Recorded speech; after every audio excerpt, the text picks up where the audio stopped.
Welcome to episode 22 of Turning the Goldfields Green. Today's topic is community houses. They do a lot in our communities, from classes in Nordic pole walking to working on complex problems like domestic violence. Today we talk to Jennings from Castlemaine Community House and Amy Atkinson from the Maldon Neighbourhood Centre about what their organisations are doing around the very complex societal problem of climate change. This program is produced in Castlemaine on the land of the Dja Dja Wurrung people, and Maldon is also on this land. We respectfully acknowledge elders past, present and emerging. Salt of the earth. Salt. Grassroots. Salt of the earth people. Grassroots change. Saltgrass. Listen to all episodes of Turning the Goldfields Green on saltgrass.podbean.com. Amy, you work at the Maldon Neighbourhood Centre, and Kerrily, or Kez, you work at the Castlemaine Community House. Yep. Can you give me a sense of what your organisations do, and what is the difference between a community house and a neighbourhood centre? Can you go for it, Amy? Okay, so essentially neighbourhood centres and community houses are both the same thing. So broadly the term that we sort of sit under is a neighbourhood house, and we have a peak body called Neighbourhood Houses Victoria who support the 400 plus houses across Victoria. And just because neighbourhood centres or neighbourhood houses are really embedded in their communities, that's why there's a variation in the name. So, you could have community houses like we have in Castlemaine, neighbourhood centre like we have in Maldon, but then there's community centres, neighbourhood centres, living and learning centres. There's all these different names for the same organisation, which is a neighbourhood house. I guess our role in the community is to really provide a space and a place for people to come together, to connect with each other and to learn. We really support lifelong learning, contribute to the local community and local community needs. What are some of the things that you guys run in the community, not necessarily linked to climate change, but just in general?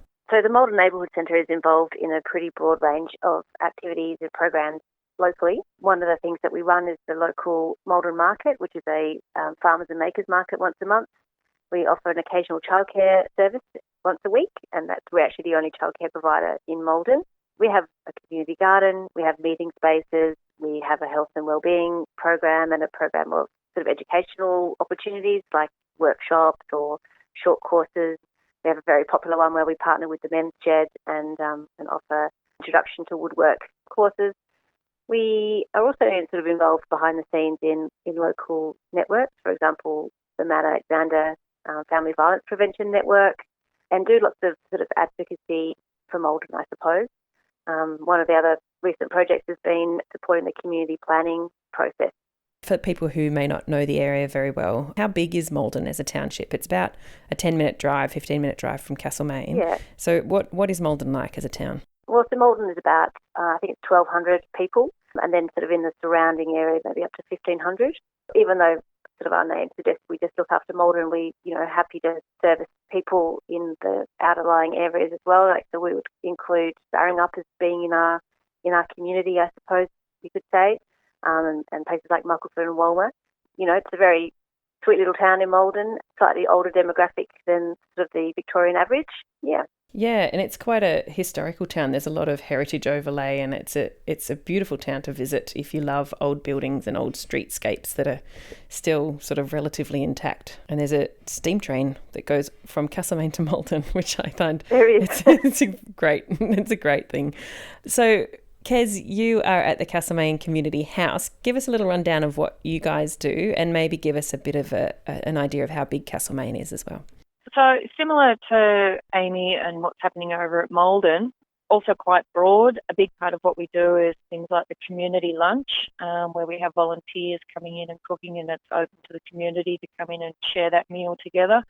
We also offer services like Centrelink, so we've got the agency in there and can do nil loans, assist with the no interest loans. We offer a lot of ACFI courses, so that's under the Learn Local, which we have our really popular Art Pathways course, permaculture design course. and lots of other ones in there as well. And then we've got the fee-for-service ones where you can do anything from cheese making to jewellery making, just to, people coming in from the community able to teach something, share something. We also auspice a lot of different groups like MASDAG, the Mount Alexander Shire Disability Advocacy Group, which is really doing a lot of work in the area. We work with the Seniors Festival as well, the Mount Alexander Seniors Festival, which is looking at going online this year. So we're exploring how Mount Alexander can continue to be part of that. We have our community garden, which is roaring along at the moment, which is terrific. Castlemaine Pride each year. Really sadly, it didn't happen this year, but in the past it's been huge and really well attended. Well, global pandemics are putting a hold on a lot of events. Yeah, exactly. I think you can. It will resurge as everything will next year, I'm sure. Absolutely, yeah. And we sit at the table of a lot of networks and various groups that are happening, like a recent one around housing and homelessness in Mount Alexander, the Indigenous Roundtable, and we have these. We're open to lots of opportunities here. New one this year was a Nordic pole walking, which is for older people to be learning about Nordic pole walking as a form of exercise. So is that walking with a pole? Yeah, but it's not just any old poles. It's specific to this Nordic pole walking style, which was actually designed for off-season snow skiers to keep fit. So it's that kind of a movement, and it's really popular here. We're loving it. Yeah, so it is quite broad, and we are generally a bit of a hub with people come to us with all sorts of queries and needs. And I think the beauty of what we do is that we've got so many partnerships around the Shire and beyond that we're in we're really building ourselves up to be a good space to be able to say to people, okay, so even if we can't assist you directly with that thing, we have a good idea of where your next step may be. And if that next step doesn't work for you, come back to us and we'll do what we can to help you solve this issue. So I think that you've hit the nail on the head, Kez, is that I think neighbourhood houses really are about, being a hub for the community, and our response is always based upon what the community is after, doing things with the community, partnering and supporting people who have identified issues and identified needs and helping them to address them. I think that's the core of what neighbourhood houses do. That's it. We hadn't even said the word community. The words community development. That's essentially what we are. What you just said. Yeah. So community coming to us and saying, "How about this?" and us saying, "All right." Yeah, exactly. And I think that makes us neighbourhood houses so unique because they're also incredibly diverse. Because communities are diverse. So we're all responding to different sort of niche things in our own different communities. Yeah. Yeah, absolutely. And I think that's part of what I think is so powerful when organisations like yours take on climate change and raising community awareness and working with the community on it, is that you have an embedded, like the community already knows you, they trust you, they know that you've got their interests at heart, and it gives you a lot more capacity to reach people that, say, an organisation like MASG, which is the sustainability group, can't reach certain people because they write us off as greenies, whereas you guys can reach people who may be more mainstream or not interested in green issues as such. Yeah, and I think, in my mind, climate change is around health and well-being as well, which is so core to the work that neighbourhood houses do, and it's around community resilience as well. So even separate from it being an environmental issue, it's an issue that's affecting people, and people and communities are what neighbourhood houses are all about. And so I think that's where there's that really strong link. And I think you're absolutely right, is that we have a different relationship to like a more niche group, I suppose, like an environmental group. Yeah. So we can have a different impact. Yeah, absolutely. So, Kerrily, I understand you're studying at the moment. Can you tell us a bit about what you're studying and how that ties in with your work? Yeah, so I'm doing a degree online through Murdoch University over in WA in community development and sustainable development. I'm about third year in at this point, and I originally went into this degree for the community development side of it that added the major of the sustainable development. And the sustainable development's become a real passion with it. It's just something that's so current. So, yeah, something you can really jump into, boots and all, with what's happening in the world at the moment. And it's providing a very theoretical base to what I'm doing a lot in my work. And I guess with this study, it's drawing me in directions that I probably wouldn't be going in my work, because with what we do as a community house, so much on the ground. You're working with what you have there. You're reacting with what the community brings to you about what they want or need. But this study is allowing to really dig deep in certain areas, such as a unit I've just completed this week called Regional Resiliency, which was a very bizarre bit of synchronicity to start this unit in March, considering COVID really hit at the same time. So here I was already looking at the resiliency of our region, and then handed on a silver platter this incredibly practical, tangible case study, globally, nationally, locally. It was just quite bizarre. And at the same time, I managed to tie it all in together and handed in a field report recently, which was a bit of a study on our region in terms of how are we in COVID. And it was just, the word count was terrible because I had to keep it down to 2,000 words, but I could have written 20,000 about this region, because there's just so much happening here, and I really do see what we have in the Mount Alexander Shire as a real potential as a framework for resilient regions, for areas that are not feeling that sense of resiliency and that strength and cohesion around sustainability and community in general. You know, when you look at how the farmers market rolled with it, with COVID, and were able to keep going, whereas a lot of places just couldn't, whether they didn't have the community support, the organisational support, the whatever. But here, I guess looking at the local producers and farmers and the community who attend the market kept it going. And yeah, there was a number of aspects to this region that really shone during COVID. So it's fantastic doing this study at the same time as working in it, loving it. Yeah. It's a juggle, but loving it. Yeah, the pandemic has been a very interesting. There's been a lot of commentary on how it's reflecting to us perhaps how we might adapt and cope with the changes that will come as the climate changes. Amy, what have you been doing in Maldon with adaptation in mind and helping communities be more resilient to climate change? Yeah, we were recipients of the state government climate change adaptation grant, but even applying for that this all came out of the community. We every 3 years we do a strategic planning process to sort of understand what the community would like us to focus on. And one of the things that came out really strongly from that was that, you know, climate change is an existential threat. It's going to impact on our community. How can we build resilience and build an understanding of what climate change is and how it might impact us within the community? So from that point, we ran a big information session on climate change and sort of looking at what people's anxieties and worries were locally. And then from that, we sort of helped set up a local action group. And then, as I said, we applied for this climate change adaptation funding. And so now we're running a project called Climate Ready Maldon, which is really focusing on two things that I suppose are unique about Maldon. One is that, as you mentioned, it's a heritage town, so we have some really old housing stock.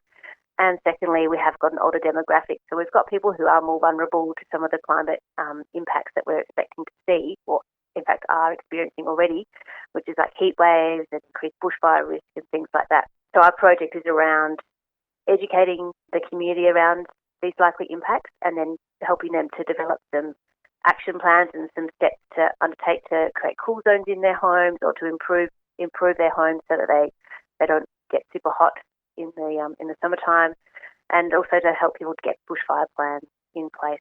Mm. Have you both been hearing from members of the community? I remember in an interview I had you Kes, with Susie Burke talking about climate anxiety, and you had a story about a woman who walked in off the street and just said, what do we do? Like, I'm so worried about this. Have you both just had the community spontaneously contacting you about this?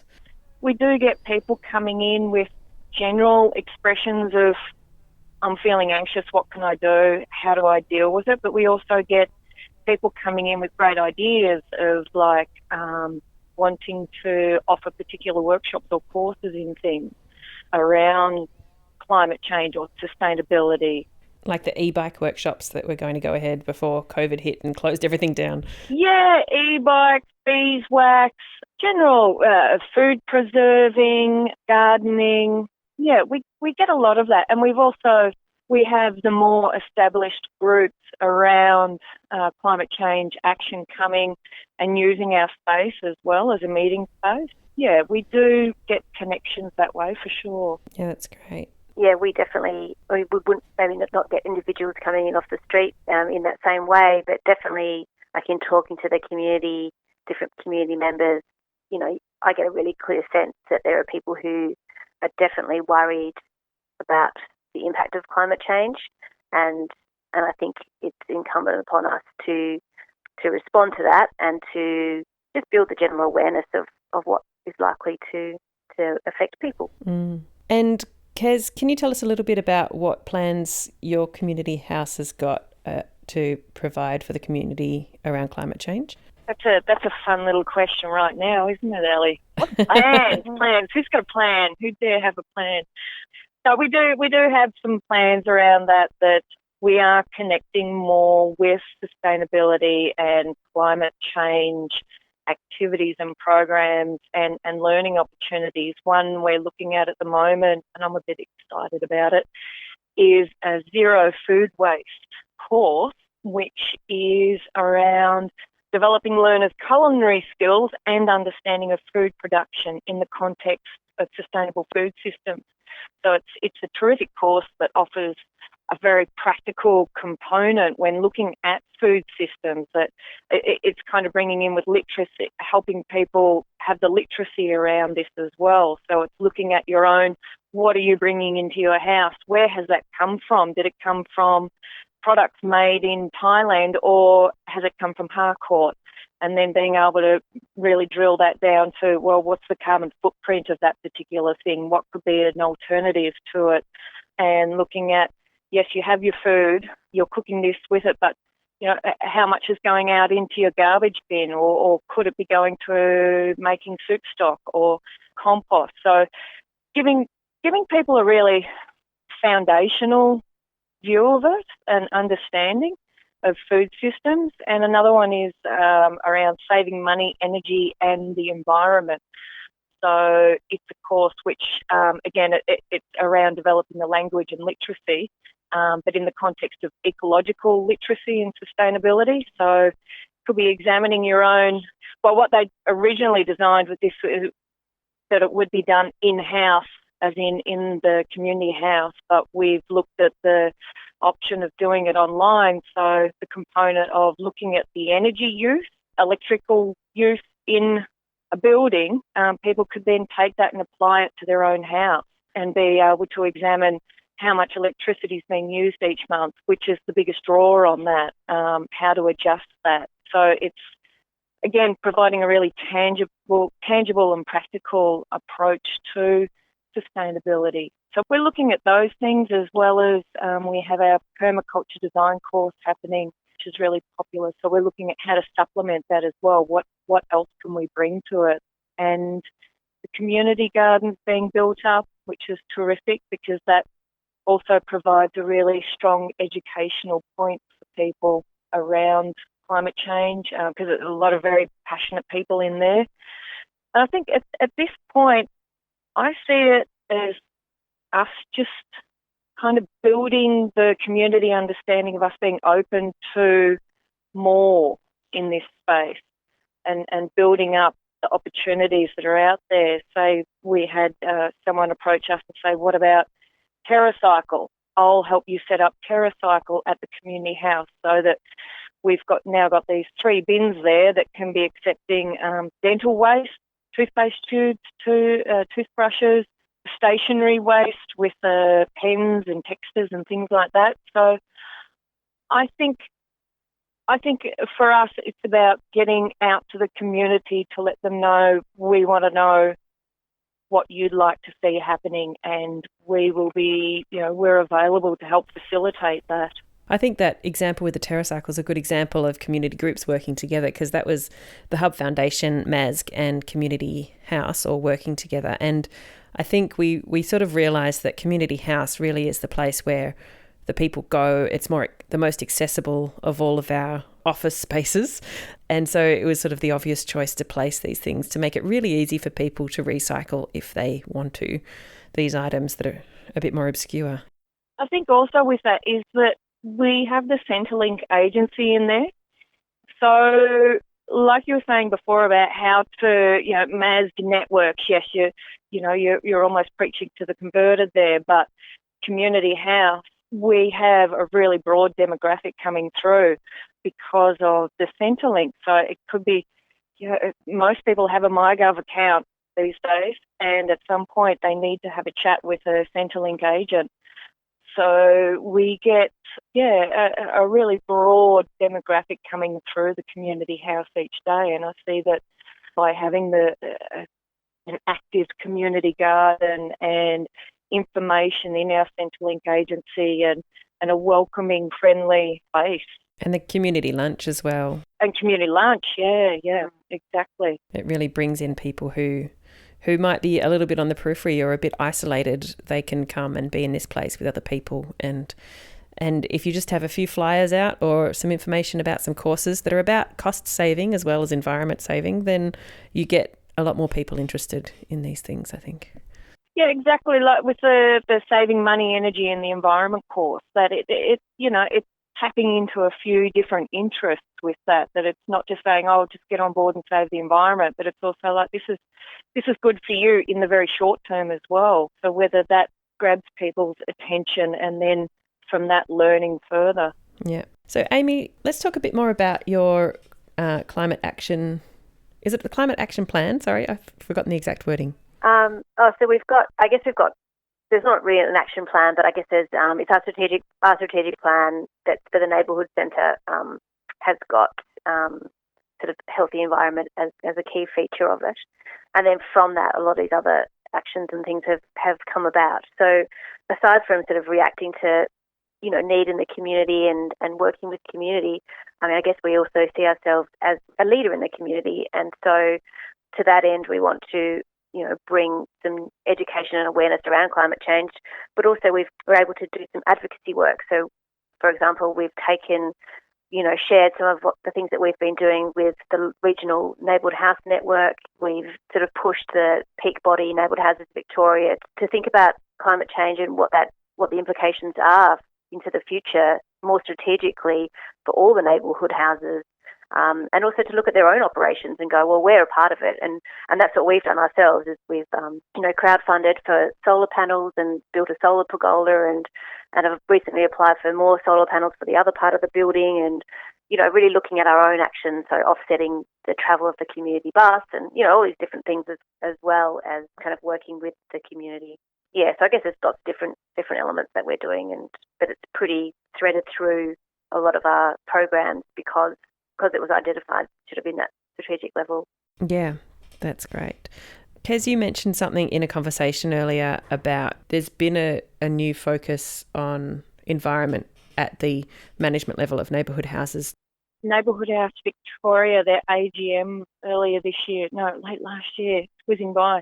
They, as their one presentation during the AGM, they had someone get up and talk about the Sustainable Development Goals, which is just awesome because I recently went to another forum on something about sustainability with professors from universities around Australia, and they said that on the whole, Australia doesn't have a strong grip on A, understanding those goals and B, implementing them. So it was really a proud moment to note that Neighbourhood House Victoria is grabbing that ball and running with it, whereas it's not as broadly across other areas. So I see that like Amy was saying, that neighbourhood houses really can be leaders and bring this information to the community and, play a big part in identifying not just what's happening now, but where it needs to be in the future, where we should be aiming. I totally agree with Kez, and I think that the Neighbourhood House network, which is, like I was saying, 400 plus houses, have got a lot of strength collectively to adopt and take up the Sustainable Development Goals, bring them to the forefront a bit more than is happening now. Mm. So, Amy, tell me a little bit about you. How did you get to work at the Maldon Neighbourhood House? What brought you there and what makes you stay there, I guess? Well, the whole ending up in the Neighbourhood House was a pretty fortuitous and random thing, I suppose. I moved into Maldon maybe 8 or 9 years ago now, and after living overseas for a time, and the position became available, and I thought I could do that. So, my previous background has been in small business, and that's the thing with the Neighbourhood House, particularly one of the sites of the Maldon Neighbourhood Centre. It's kind of like, I've got a few more people supporting me now, but it's a bit of a one-man band at the start where there's not huge dollars floating around, so you've got to kind of do a bit of everything. But working for small business, that's kind of what you do there as well. So pretty broad skill base, I suppose. But I guess I've always recognised that, community, and that, obviously for Maldon it's a geographic community, I guess, but, community can mean lots of different things, but that it's really important to have connections. It's about resilience and it's about collective action and making change, and that I could really see the potential for neighbourhood houses to be that hub in a community. You just really, you've got to be open, and I don't mean physically open, but I mean when people come with an idea, let's explore that. Like how can we achieve that? And be a bit of a yes person, I suppose, because that's how you can make change in the community and foster that sense that the organisation can actually do things for and with the community. So I think that's really, really important. And it's a really fun place to be, and it's, I feel like we've got a really great community here, and it's great to be a part of that. Yeah, great. And so the Maldon Climate Action Network, is that right? Yes, Maldon Climate Action Network, that's right, yep. Yeah, well, we kind of, I don't want to sound a bit harsh, but we kind of burnt ourselves out a little bit. So the group came out of our sort of a really initial work in the community, sort of where we had a presentation about climate change and what it means and what it is, and really getting down to the basics, and also talking and asking people about what they were most concerned about. And then out of that, people really wanted to feel a sense of that there was some collective action happening, actually, that people weren't sort of sitting at home individually just getting worried about stuff and making sure their batteries were recycled. It was something that people could come together and really feel like we were doing things together and we were in it together. So that's sort of how the group came about. And we've actually spent a lot of time just talking about the different areas that we all are passionate about making change in, I suppose, and just looking at how we can make those changes.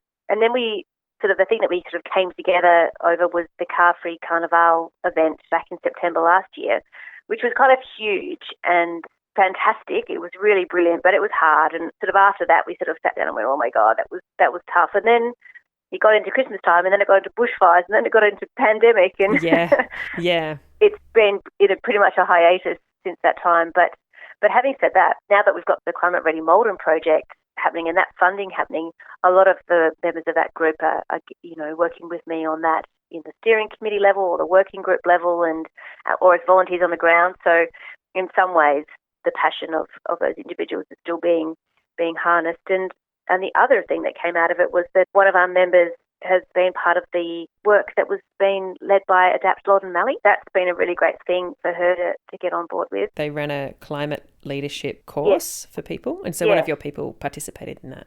Exactly, and so that's been really good.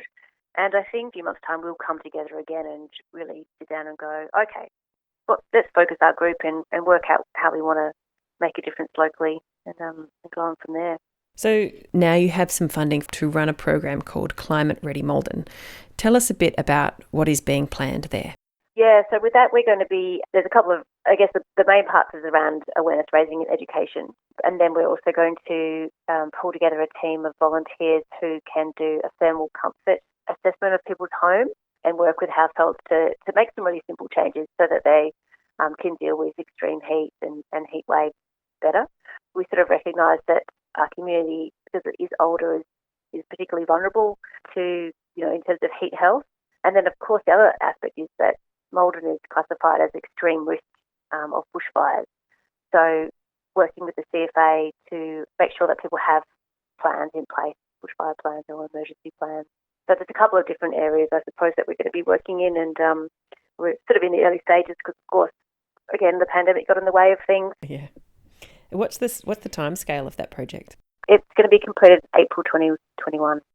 I think a really important part of what Neighbourhood Houses can bring to climate change is the partnerships we have, and how we are really not just prepared to, but are really looking for opportunities to work together with, because we work so closely with council and the climate change coordinator there, all the neighbourhood houses within our network, and partnerships with like MAS and being able to bring together different groups that otherwise might not overlap with, say, the Seniors Festival. We're able to, incorporate into the Seniors Festival issues around climate change, say the e-bike, offering something during the Seniors Festival, and other aspects of sustainability and climate change, and being able to build them in different places, like getting people on board with the Castlemaine Pride, MAS having a stall there, maybe Wash Against Waste or something like that, and being able to think really broadly about,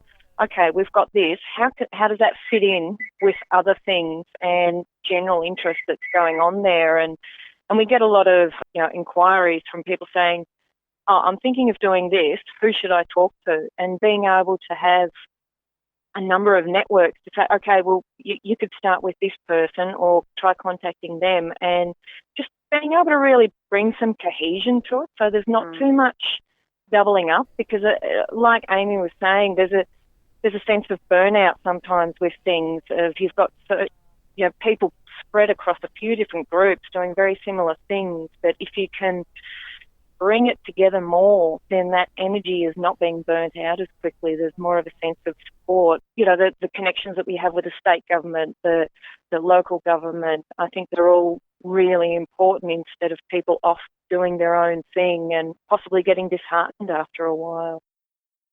I think the thing that's really particular about climate change is that action has to be embedded sort of across the spectrum, in the same way that it was so important for council to declare that climate emergency and to then look at every single thing that they do and what is the climate impact. I think neighbourhood houses can do that for their own operations, but also to bring the issue into the everyday, embed it in our practice.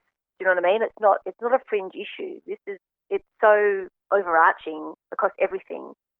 So I think we can really bring it to the front of everything that we do. Yeah, I think that's definitely one of the strengths of the community houses, is that you can reach and pull into the fold or include people that may not be included or be exposed to this stuff otherwise.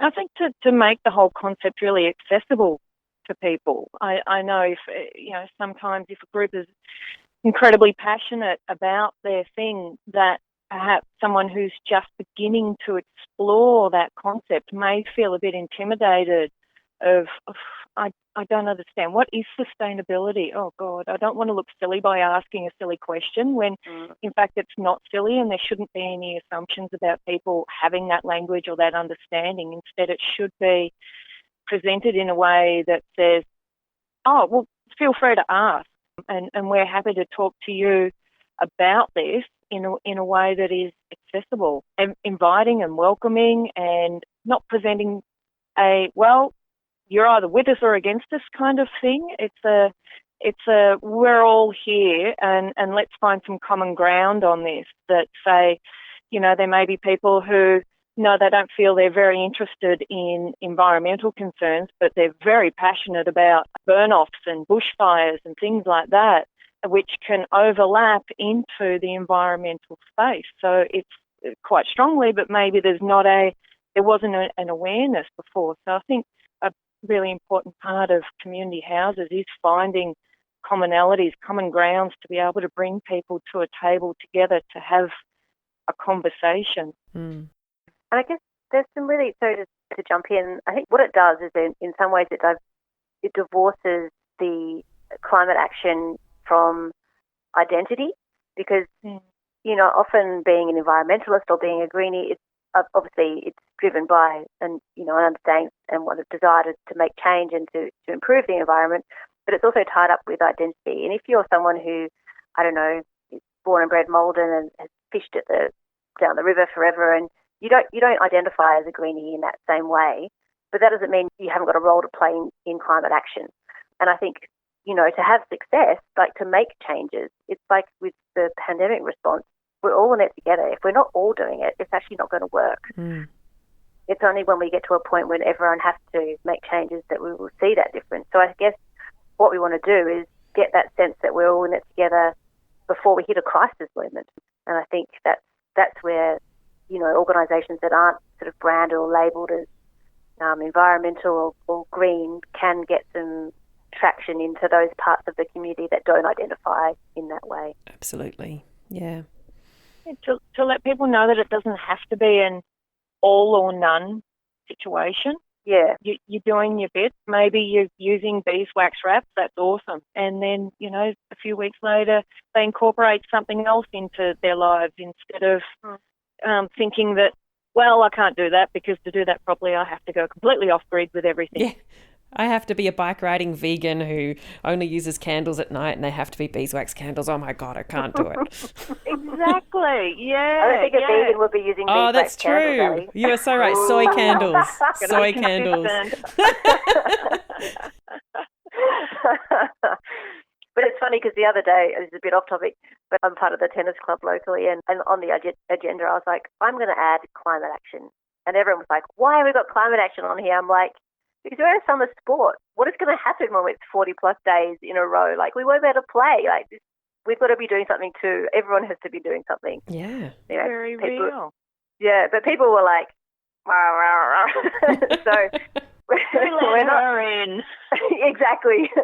So we're not there yet. But I think, all of these things, as you were saying, Kez, like, people don't have to make a dramatic change. They need to make small progressive steps. And if we're all doing it, that adds up to big collective change.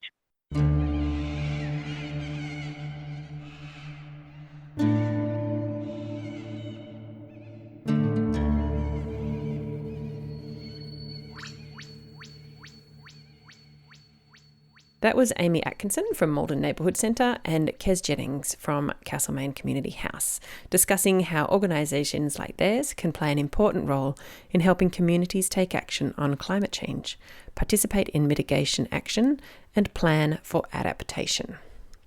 So, as Kez mentioned in the interview, the Castlemaine Community House has recently worked with the Hub Foundation and MASG to set up some TerraCycling stations.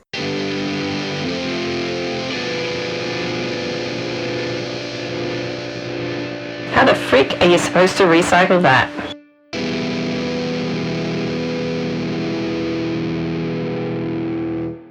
TerraCycle is a company that will take some of the weird streams of recycling that the household wheelie bin collection will not accept. So there are many, many types of recycling that TerraCycle does, and you can choose the ones that you want to collect. Castlemaine Community House currently hosts 3 streams of recycling: dental products, coffee capsules, and writing implements.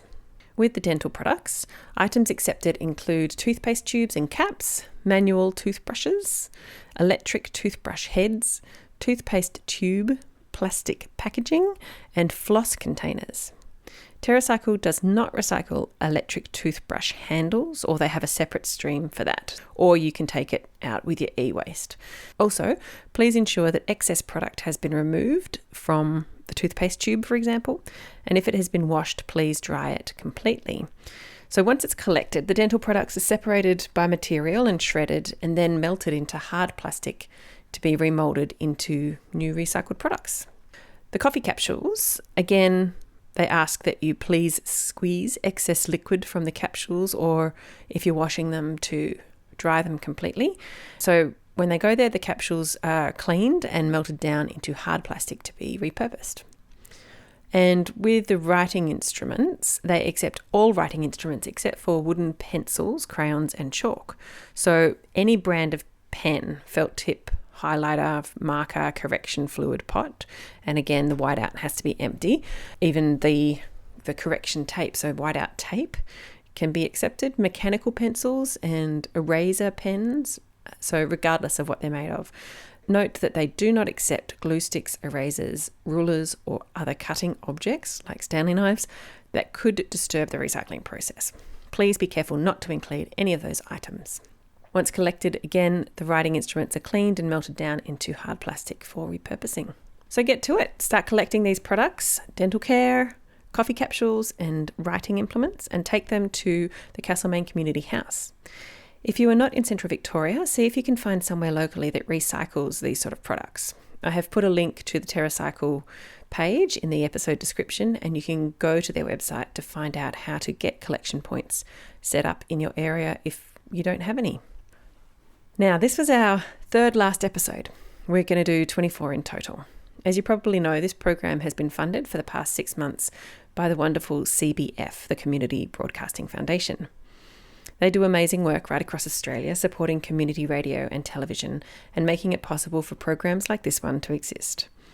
I have applied for further funding, which, if it comes through, will help the show continue for another year through to June 2021. So wish me luck. If we do succeed in getting the funding, we will be looking to become financially independent beyond that and may look at sponsorship and crowdfunding. But I'll let you know all about that in August. So I will take a holiday through July, and while I do, I will play some old episodes from a 2018 series I made called An Environment for Change, and then I'll be back in August with some extra interviews I have recorded this year, but I've run out of time to include them in the 24 that we've got going now. And by then, we'll also know whether or not we got the funding and whether the show will be ongoing. Also, while I'm giving you an update on what is coming up, next week is Radiothon at Main FM, and so for the radio version of the show, I will be live with my friend Ellen, and we will have some interviews about fast fashion and how to choose better ways of wearing clothes. And those interviews will be uploaded as a podcast as usual, but without the Main FM Radiothon business in between. On another note, it's a tricky time to ask for money with so much uncertainty and many people having lost work, but both MASG and Main FM do brilliant work in our community and could use your support if you're able to give it. Main FM is going to be running their Radiothon from June 20th to 27th, and it's absolutely affordable to subscribe and get a bunch of great benefits if you do. Lots of local businesses give discounts to Main FM subscribers, and it helps keep this wonderful station going. You just have to go to mainfm.net, the website, and click on the subscribe button. And if you fill out the form and select your favourite show, which is Saltgrass, of course, then you get to benefit from all of the things that are listed right there. And it's membership time for MASG, so as a not-for-profit sustainability group, your membership means an awful lot to us. If you are able to join MASG and support MASG in all of the wonderful work it does in helping our shire and our region become more sustainable, it would be greatly appreciated. You can go to masg.org.au and you will see a memberships tab on the website there, and just follow all the steps. So if you're able, please think about supporting MASG and Main FM. Salt of the earth. Salt. Grassroots. Salt of the earth people. Grassroots change. Saltgrass. Listen to all episodes of Turning the Goldfields Green on saltgrass.podbean.com. My name is Alison Hanley, and I have been your host today. I hope you've enjoyed the episode. If you're interested in any of the books, articles or websites mentioned in the show, you can find links to them in the episode description at saltgrass.podbean.com. You can follow us on Facebook or subscribe to our emailing list to get reminders and updates about the show. Email us at saltgrasspodcast@gmail.com. We'd love to hear from you if you have ideas for topics, know someone amazing we should talk to, have a recycling tip, a green product review, or have a song recommendation. Again, email us at saltgrasspodcast@gmail.com. This program was made possible with support from the Community Broadcasting Foundation. Find out more at cbf.org.au. This program was produced in partnership with the Mount Alexander Sustainability Group, MASG, and Main FM. It should be noted that the statements and opinions of myself and the people I interview are not the official positions held by either Main FM or MASG. We welcome feedback and responses to the ideas expressed on the show. If you would like to respond to something discussed on the program, we'd love to hear from you. Email us at saltgrasspodcast@gmail.com.